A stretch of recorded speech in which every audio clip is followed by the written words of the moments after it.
देखो दो तरह के लोग होते हैं। एक सज्जन अपने बेटे को ले गए आचार्य के यहां विद्यालय में। आचार्य जी से बोले इसे पढ़ा दो।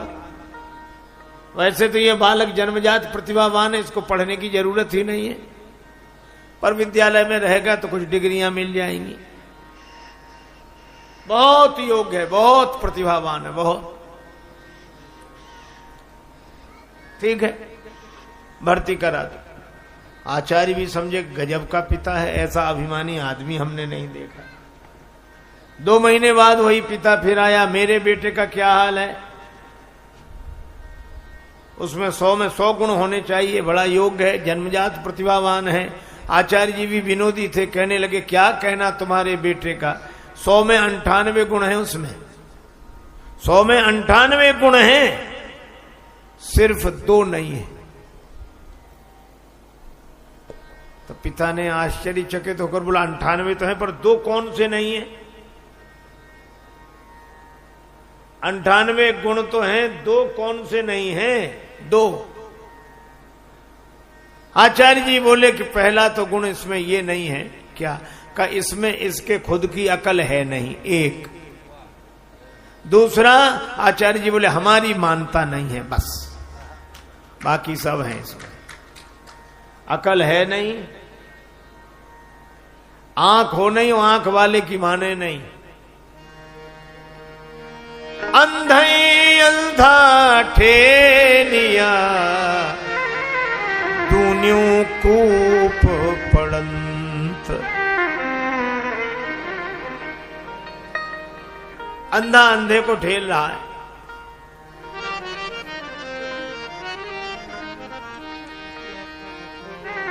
मैं कही का समझा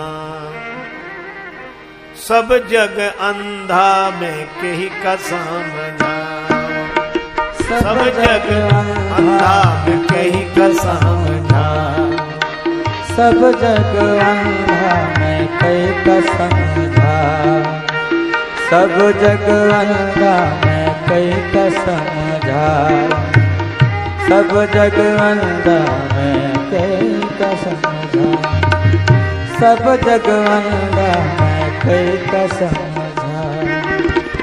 बिन गुरु ज्ञान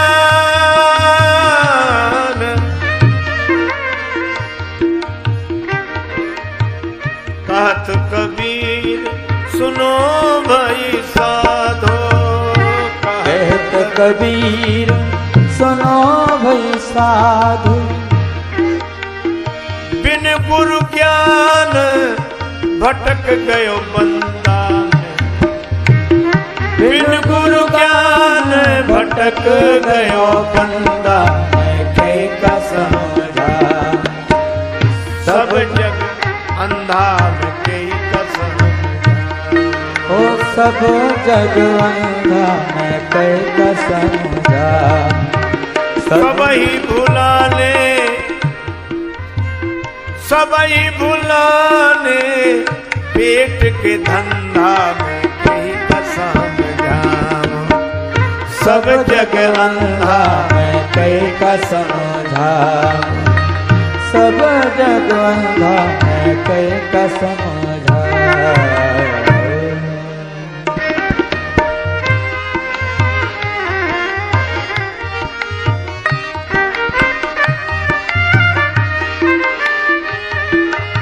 अंधे को समझाना कितना कठिन है।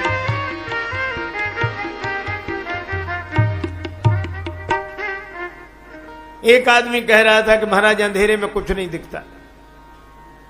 बिल्कुल सही है, अंधेरे में कुछ नहीं दिखता, बिल्कुल। और एक महात्मा ने कहा कि अंधेरे में कुछ दिखता है, बोले कुछ नहीं दिखता। महात्मा बोले अंधेरा तो दिखता है, अंधेरे में कुछ न दिखे पर अंधेरा दिखता है। अच्छा, जिसे अंधेरा नहीं दिखेगा उसे उजाला भी नहीं दिखेगा, जिसे अपना अज्ञान नहीं दिखा उसे ज्ञान क्या दिखेगा।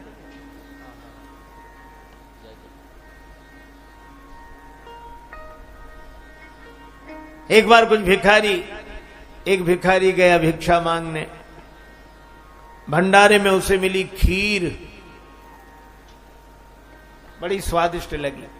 लौट कर आया तो उसका साथी था अंधा, और भैया तुम हमको नहीं लेकर गए, कहाँ चले गए थे, और हम थोड़ा इधर गए तब तक तुम चले गए, चलो खैर चले, क्या मिला खाने को?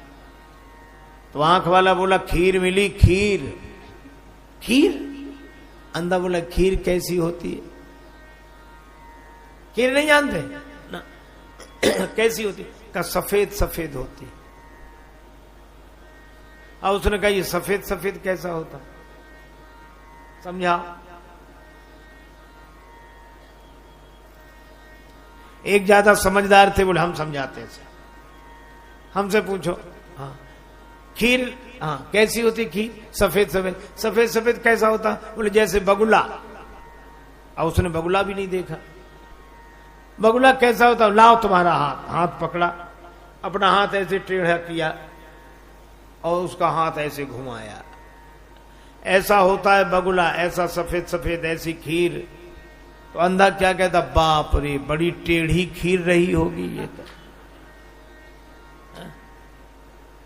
अब बोलो, खीर कभी नहीं समझ सकता। अच्छा अंधे से कहो प्रकाश होता है, कैसे समझे वो प्रकाश को?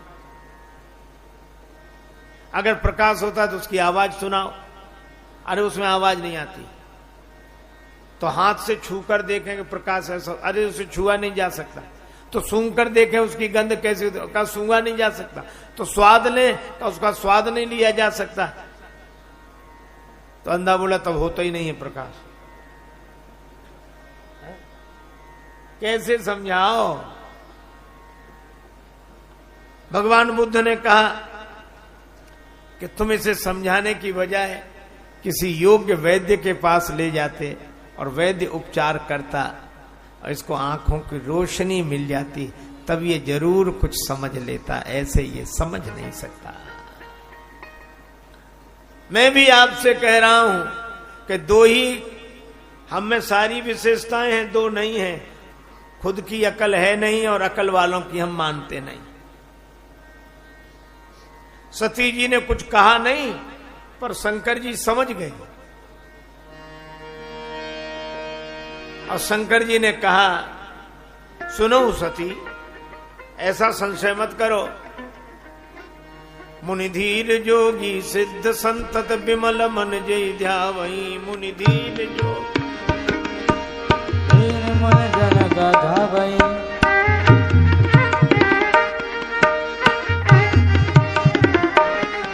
मुनिधीर जोगी सिद्ध संतत विमल मन जय ध्यावई। मुनिधीर जोगी सिद्ध सकल मुनि जन गावई। कही नेति निगम पुराण आगम जासु कीरति गावई। ओ जासु कीरत गावई। ओ जासु कीरत गावई।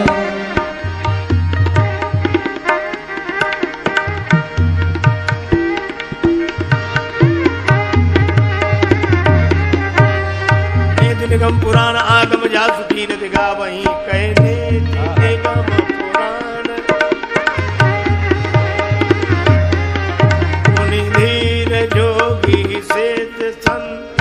धीर जोगी सिद्ध संत विमल मन जय ध्यावई। मुनि धीर धीर मुनि धीर धीर मुनि।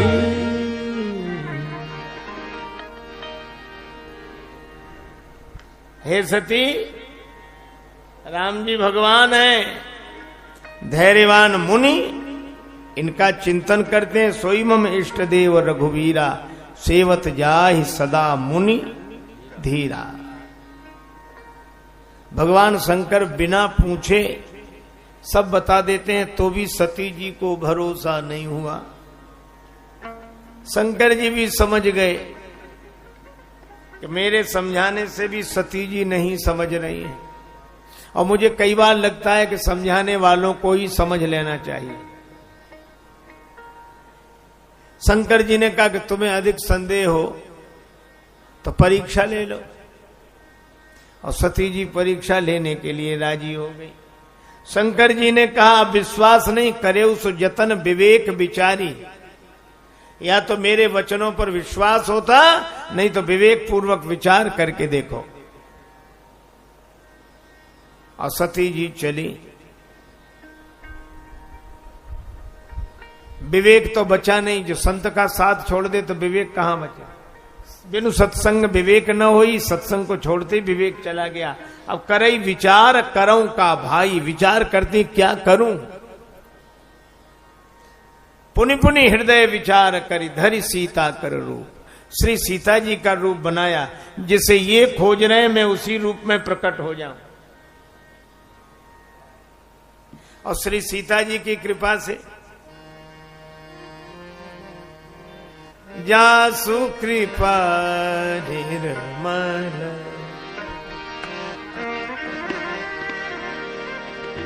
निर्मल मति पावहु जासु कृपा निर्मल, निर्मल मति पावहु जासु कृपा निर्मल, मति पावहु जासु कृपा निर्मल,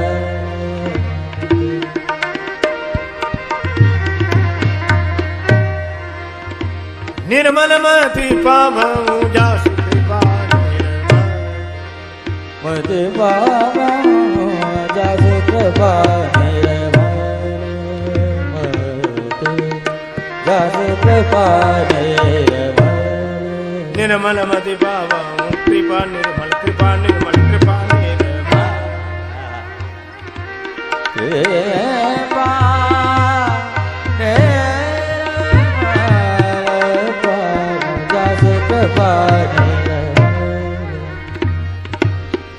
जास कृपा निर्मल, जास कृपा निर्मल, जास कृपा निर्मल।